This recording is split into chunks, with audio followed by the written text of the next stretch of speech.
সন্ধ্যাবেলা জঙ্গলের একেবারে পাশে ছিল একটি পুরনো পরিত্যক্ত বাড়ি। দিনের বেলায় বাড়িটা দেখতে সাধারণ মনে হলেও সূর্য ডোবার পর কেউ সেখানে যেত না। গ্রামের মানুষ বলতো রাত হলে ওই বাড়ির ভেতর থেকে দরজা খোলা শব্দ আসে, অথচ বাড়িটা বহু বছর ধরে খালি। একদিন রাহাত নামের এক যুবক ঠিক করল সে নিজেই রাতের বেলা বাড়িটা দেখে আসবে।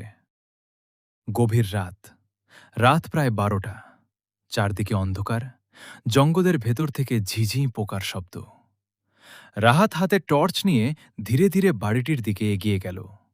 হঠাৎ ঠক ঠক ঠক, বাড়ির ভেতর থেকে দরজায় কেউ যেন আঘাত করল। রাহাত থমকে গেল।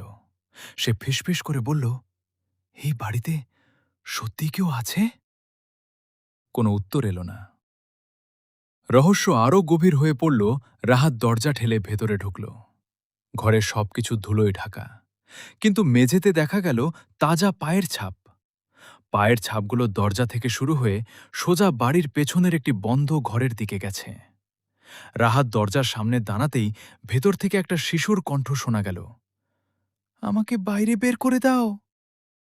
রাহাত ভয়ে পিছিয়ে গেল। তারপর আবার সেই কণ্ঠ, দয়া করে দরজাটা খোলো। রাহাত সাহস করে দরজাটা খুলে দিল, কিন্তু ঘরের ভেতরে কেউ নেই। শুধু মেঝের ওপর পড়ে আছে একটি পুরনো ছবি। ছবিতে দেখা গেল একই বাড়ির সামনে দাঁড়িয়ে আছে একটি পরিবার, আর ছবির এক কোণে থাকা ছোট ছেলেটির মুখ দেখে রাহাতের শরীর শিউরে উঠল। কারণ ছবির ছেলেটির মুখ ঠিক সেই মুখ যে কিছুক্ষণ আগে তাকে ডাকছিল। হঠাৎ পিছন থেকে দরজা বন্ধ হয়ে গেল। রাহাত দ্রুত ঘুরে দাঁড়াল।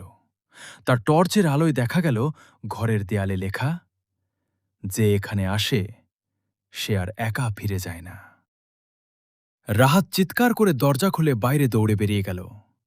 পরদিন সকালে গ্রামের লোকজন বাড়িটির সামনে গিয়ে দেখল রাহাতের টর্চটি পড়ে আছে, কিন্তু রাহাতের কোনো সন্ধান নেই।